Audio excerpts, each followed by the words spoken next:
98% of you are not subscribed, so please hit the subscribe button down below.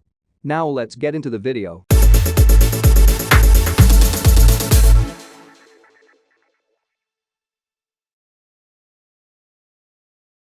Gloria Guida is a standout in the erotica industry.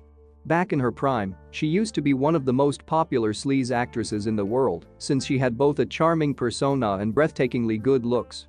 Mostly known for her work in light-hearted Italian comedies, her filmography is interesting because of how similar in a style most of her pictures are, despite being handled by various directors and producers.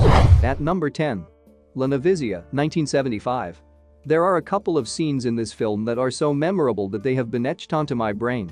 La NOVIZIA is a terrible flick, completely forgettable plot-wise, and featuring one of Guida's few performances that she doesn't feel cut out for. At number 9. La MINORENNE, 1974. La MINORENNE is a by-the-numbers Guida film following one of those typical sex comedy cliché stories, with her playing a Catholic schoolgirl who falls in love with a native sculptor from her place after conducting excruciatingly long trial and errors with a couple of other boys she meets along the way. At number 8. La RAGAZZINA, 1974. This is Gloria Guida's debut feature, made when she was really young, something the film took major advantage of. Her youth plays the star in this coming-of-age flick about love, lust, and betrayal, and put on the pedestal are Monica and her boyfriend Leo, both of whom secretly perform shady activities, like pimping, and have crushes on people, unbeknown to each other. At number 7. Blue Jeans, 1975. Starting off with a god-awful song about how good blue jeans look on women, this film features a plot that I think would have leaned a little drier on the incest tone had it been one of those features with a respectable studio backing it up. Since it isn't, what we have are a lot of butt shots and sex scenes, with a story about Guida's character falling for a man who could very well be her long-lost father. At number 6.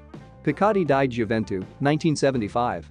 This is a nasty film, something that tries to be other than a comedy, playing around with manipulation of the mind. I'm sure saying it like that makes you think more of the film than it actually is. A woman isn't happy with her father's bride-to-be and tries everything in her power to get rid of her. At number 5. The TEASERS, 1975. I think it's safe to say that 1975 was Guida's best year in film. Though none of her pictures can be considered masterpieces or deserving of critical acclaim, they can be seen as fun mindless sex flicks. The TEASERS is an interesting film made along the lines of Porky and Fast Times at Ridgemont High, featuring Guida as a schoolgirl who looks exceptionally good and uses that to charm her fellow students and teachers. At number 4. La Fatakamere, 1976. This is an inventive sex comedy, and though it suffers from that campiness that Guida's cinema has so very well become accustomed to, it's pretty harmless overall and a good watch if you've got nothing better to do. The film is about two sisters whose aunt gives off a farmhouse to them as a pension. At number 3.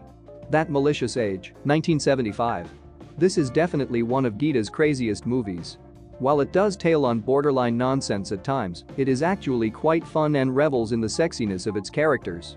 Perhaps the only one of her films to feature scenes that are memorable, That Malicious Age has her playing Paola, the daughter of a man into whose mansion the protagonist arrives, looking for work as a gardener. At number 2. Il Gatto MAMMONE, 1975. If someone were to ask me what film I thought Guida was most stunning in, I'd answer with this one in a jiff. While this may also be one of her most bland performances, the film works as a whole because it has an actually engaging story and some fun characters. Focusing on a couple that unfortunately cannot conceive a child, this comedy follows the crazy situations that pop up after a surrogate mother enters into their lives. At number 1. To Be 20, 1978. To Be 20 is one of the more entertaining sex flicks out there, and due credit has to be given to its deserving female leads Lily Karate and Guida. Partly a road trip movie and partly a lovemaking surreal piece, what makes this picture stand out could be how utterly weird it is. Hey everyone, thanks for watching the video. Don't forget to subscribe, hit the like button, and always stay tuned.